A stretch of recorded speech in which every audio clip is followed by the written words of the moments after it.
রাতে ঘুম না আসলে এই 4টি কথা একবার শুনুন, আপনার সব টেনশন এক পলকেই হারিয়ে যাবে, কথা দিচ্ছি। নাম্বার 1, যা আপনার জীবন থেকে চলে গেছে তা স্রষ্টার হুকুমেই গেছে। যা আপনার ভাগ্যে নেই তা নিয়ে সারা রাত ভেবে নিজেকে এখনই কষ্ট দেওয়া বন্ধ করুন। নাম্বার 2, মানুষ আপনার সম্পর্কে কি ভাবছে তা নিয়ে আপনার ভাবার দরকার নেই।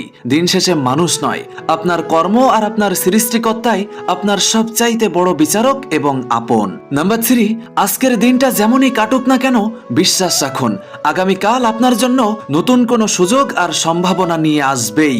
নাম্বার 4, সৃষ্টিকর্তার ওপর ভরসা রাখুন।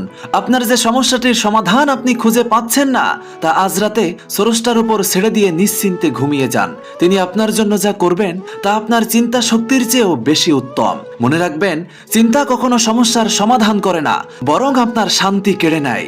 আপনি কি আজ থেকে সব দুশ্চিন্তা স্রষ্টার উপর ছেড়ে দিতে রাজি আছেন? তবে শান্ত মনে কমেন্টে লিখে যান, আমি আল্লাহর উপর ভরসা রাখি।